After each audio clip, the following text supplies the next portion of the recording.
Praise the Lord, जय मसीह की।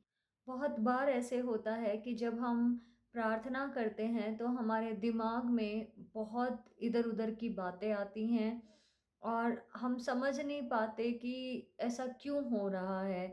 सारी बातें जो हमारे साथ गलत हुई होती हैं, सारी हमारी टू डू लिस्ट जो होती हैं, हर तरह के जो काम होते हैं, हमें सब कुछ प्रार्थना के समय ही क्यों याद आता है।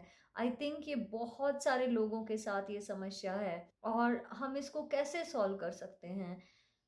मैं इस टॉपिक में जाने से पहले कुछ बात करना चाहती हूँ। बहुत सारे लोगों को ऐसा लगता है कि जब हम अन्य भाषा में प्रार्थना करते हैं, तो हमें अपने दिमाग को कहीं मतलब हम अपने दिमाग को कहीं भी लेकर जा सकते हैं। हाँ, ये सच है कि जब हम अन्य भाषा में प्रार्थना करते हैं तो हम अ, कोई भी काम कर सकते हैं, जैसे कुकिंग के टाइम, क्लीनिंग के टाइम, ड्राइविंग करते हुए, कहीं जाते हुए, हम वॉक करते हुए हम अन्य भाषा में प्रार्थना कर सकते हैं। लेकिन इसका मतलब ये नहीं है कि हम जब भी अन्य भाषा करें, जब भी हम अन्य भाषा में प्रार्थना करें, तो हमारा दिमाग कहीं भी जा सकता है और उसकी अनुमति है। उसकी अनुमति सिर्फ़ तभी है ताकि आप जो भी काम कर रहे हैं, उस समय आप अन्य भाषा में बात करें तो वो टाइम आपका डबल बेनिफिट दे सकता है।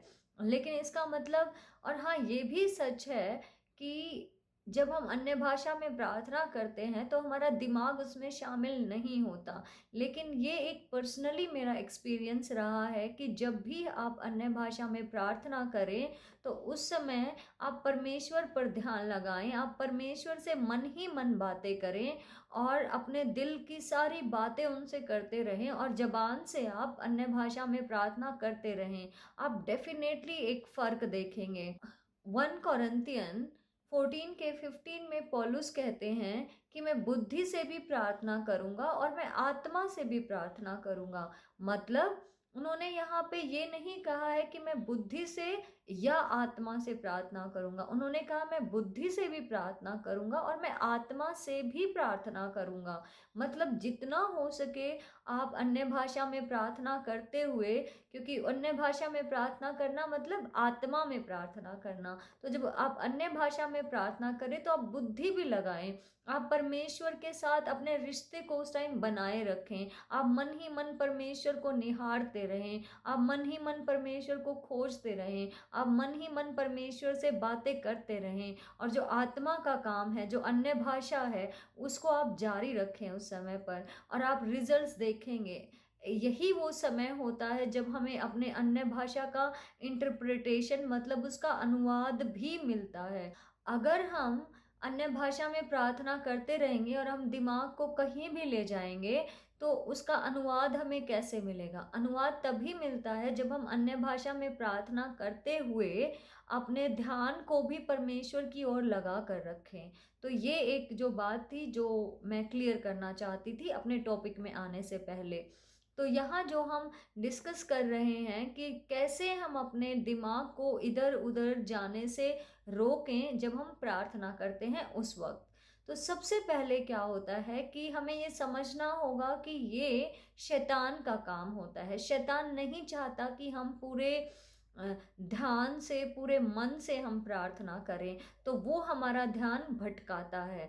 तो सबसे पहले हमें उसे बाइंड करना होगा। हमें अपना जो अधिकार यीशु मसीह में है, हमें उसे इस्तेमाल करना होगा और हमें उसे डाँटना होगा, उसे बाँधना होगा। हमें कहना होगा कि यीशु मसीह के नाम से तू इस समय से, इस मेरे दिमाग से, मेरे जीवन से मैं तुझे बाँधती हूँ यीशु के नाम से। मैं तुझे कुचलती हूँ यीशु के नाम से। और आप देखेंगे कि थोड़ी देर के बाद आपकी स्थिति बदल चुकी होगी, आपका मन नहीं भटकेगा। सेकंड जो चीज़ है, ये भी ऑफ कोर्स एनिमी की तरफ से ही है।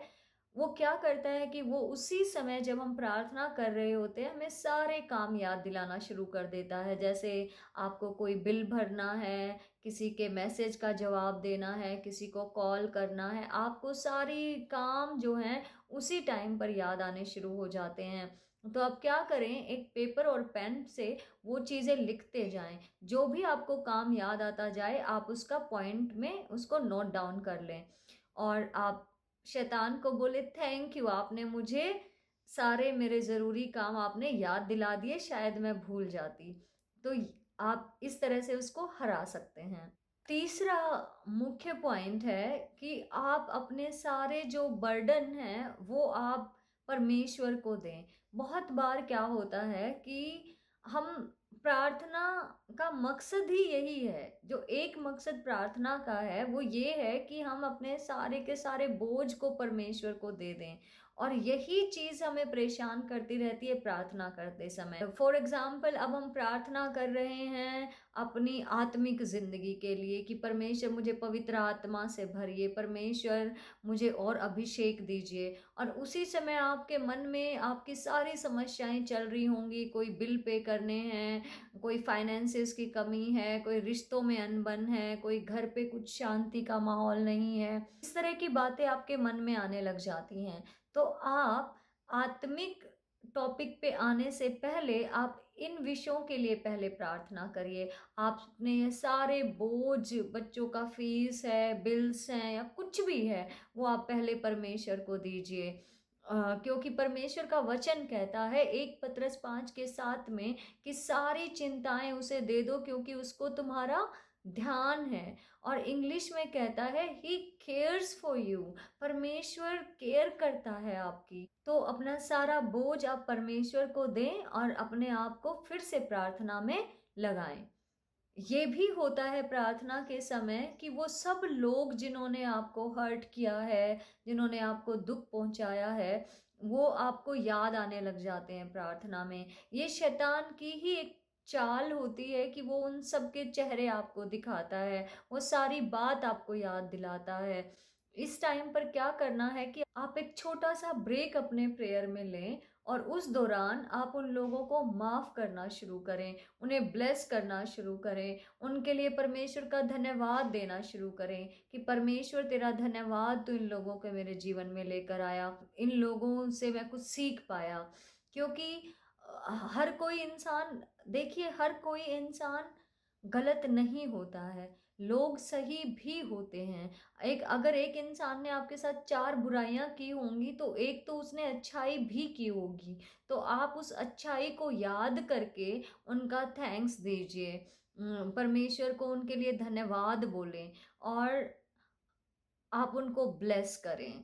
आखिरी जो पॉइंट है, आप अपने माइंड को, अपने थॉट्स को यीशु के लहू में ढापें।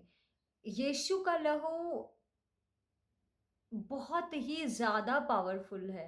बहुत सारे हम मसीह लोग इसकी ताकत को जानते ही नहीं हैं। इनफैक्ट मैं भी बहुत सालों तक यीशु के लहू को इसलिए मैं चीज़ों को ढाँपती थी क्योंकि हमने लोगों को ऐसे करते देखा था। लेकिन जब मुझे स्पिरिचुअल रेल्म में इसकी सच्चाई मुझे समझ आई, तो मुझे समझ आया कि हम कितने इग्नोरेंट हैं।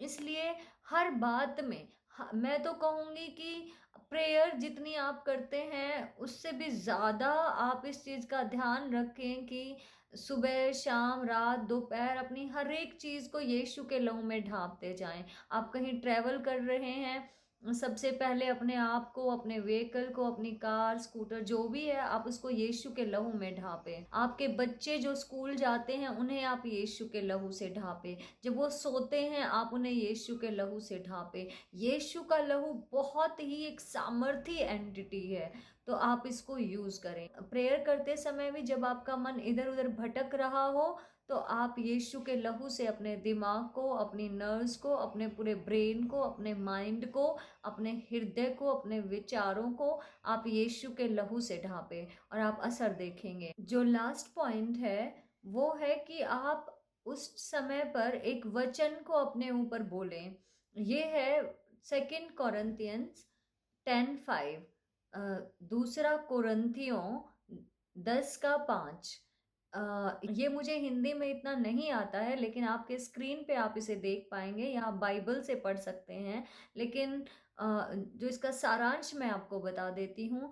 आप कहें कि मैं अपने हर एक विचार को यीशु मसीह की आज्ञाकारिता में लेकर आती हूँ। मैं अपने हर एक विचार को यीशु मसीह की आज्ञाकारिता के के बंधन में बांधती हूँ। इससे क्या होगा, आपके थॉट्स को एनिमी कैप्चर नहीं कर पाएगा, आपके दिमाग को वो भटका नहीं पाएगा। और ये पांचवी चीज़ है जो आप कर सकते हैं, और आप देखेंगे कि जब ये लगातार आप इन चीज़ों को करते रहेंगे तो आप देखेंगे कि आपका माइंड जो है भटकना बंद हो जाएगा। तो आप इन सारी चीज़ों को प्रयोग में लाकर देखें, आप इनको यूज़ करें and you will see the difference. आप असर को देखेंगे।